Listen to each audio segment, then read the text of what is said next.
Hello everyone, Giltar here with another model review. This time we're looking at the 1 to 144 scale Advanced Real Personal Trooper Test Type 1, otherwise known as the ART-1. This is a model by Kotobukiya in their Super Robot Wars line. It was released in July of 2009. Normally it retails for 4,800 yen, or basically 50 American dollars. I bought this model kit from HobbyLink Japan at a discount. I think my price I got it for was about $34 or so. So that was quite nice.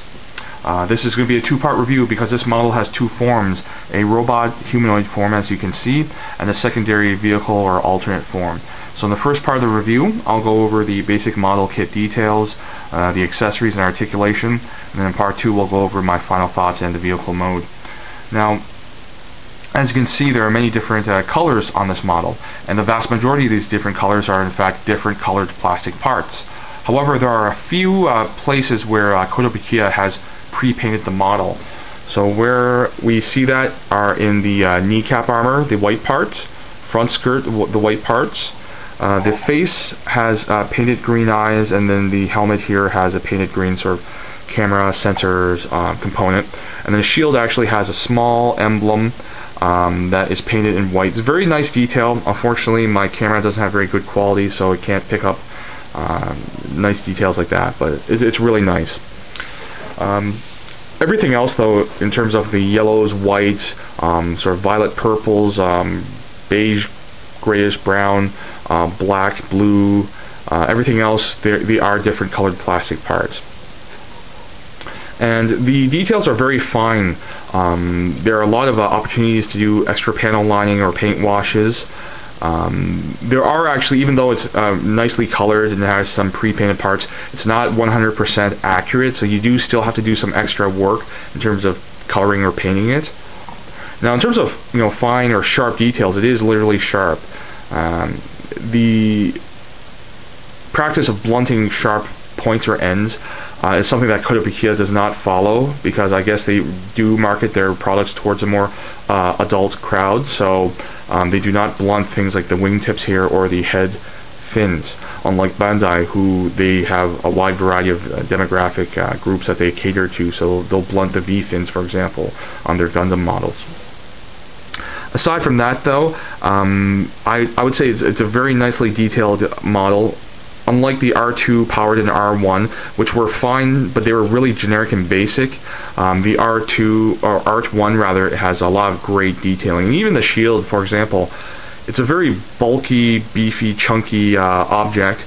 It has a nice feeling of three-dimensionality, whereas a lot of the shields in the Gundam kits have a sort of hollow, flat feeling to them. This one has a nice three-dimensional balance to it, and it is definitely helped not only by the size of the components, but by the fact that you have a lot of color contrast between different colored plastic parts, so that's nice. Now, in terms of accessories, we just saw the shield here, which incidentally becomes sort of the nose cone area of the vehicle mode. It also comes with a long rifle, just like the R1's, except its handle has a swivel function rather than a peg function, so you don't ever remove it. So you swivel it in for storage in vehicle mode, or take it out like this to hold in robot mode. So it's very nice, very angular and blocky. Nothing painted here, but a lot of details that you could use panel lining on. So it's very nice. Like the R1, it also comes with these sidearm guns. They attach at the hips. There are ball joint pegs there, and on these sort of holster components, I'll just take off, there are circular sockets that you plug it into.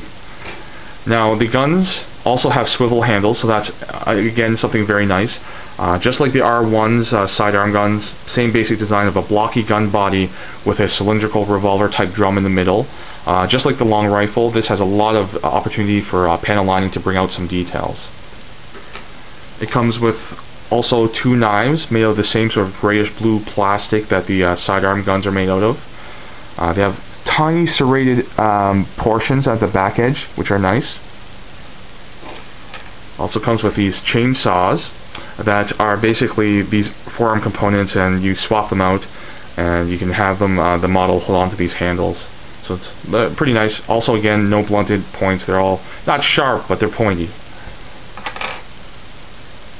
It also comes with this kit, this kit also comes with a pair of grip fists, so they have holes in them, a pair of closed fists where you can't put any accessories in them, and a pair of open hands for more sort of dynamic posing, I guess. And I really do like how Kotobukiya sculpts their hands on these models.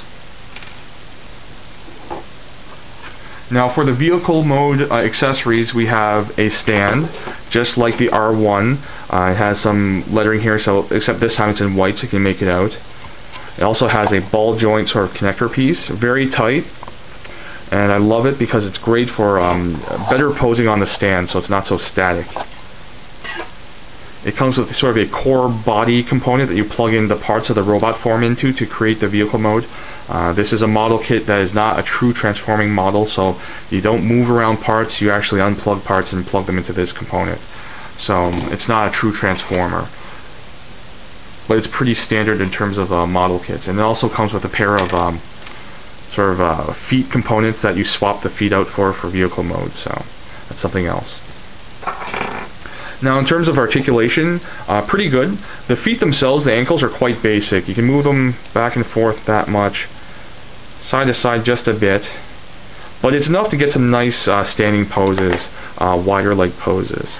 The wheel. Oh, actually, I'll show this now. There's a wing component that clips onto this back sort of, not harness, but just back component here.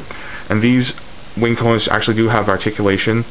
And they can lock in place. You can slide them down and they'll lock in place, and if you slide them up and then rotate them a bit, they can kind of lock in place too for robot mode, so that's nice. The legs have these knee components actually slide, so for vehicle mode, and then slide up for robot mode. The knees don't have a lot of bend on a normal bend, but they do actually have multiple hinges for purposes of transformation into vehicle mode. So you can actually get almost a 180-degree flush bend there at the knee, so that's nice. The hips themselves are on ball joints, and they allow a nice degree of movement, so you can almost do the splits. The front skirt armor are one single piece. They're not too big, so they don't get in the way of the legs too much for forward movement, but the back skirt piece here is immobile. It can't move, so you can move the leg back about that far. The waist allows full 360 degrees rotation. Just move the back armor piece out of the way. Oh, that fell off. And then you can rotate. Normally, because of this back armor piece, it's kind of like the tail part of the vehicle mode. I forgot to move it up a bit, but if you do swivel it up a bit, it gets out of the way so you can move the torso around, but this time I didn't move it, so it just kind of fell off. The shoulders allow sort of front and back movement, which is nice. No up and down, but it rotates at the shoulders, but because of the shoulder armor, it's kind of limited. The arms rotate just below the elbows, or rather below the shoulder, and the elbows themselves have double joints, so you can do almost a 180-degree flush bend at the arm, so that's really nice to see in these model kits. Finally, the hands obviously are on joints, so they can rotate and wiggle about a bit. These forearm components can rotate as well. It's good for when you slide the shield on. If you slide the shield on, that's how you secure it. You can then rotate it, but then because of these parts here, whoops, they get in the way of the shoulder armor, and you can't, get them in that many poses. But it's still, if you do a little maneuvering, they can go around. And finally, the head itself is on a ball joint and can move about that much, side to side, and up and down a bit. So that's it for articulation and part 1 of the review. I'll be back in part 2 with the vehicle mode and a couple more points and my final thoughts on the model kit. So thanks for watching.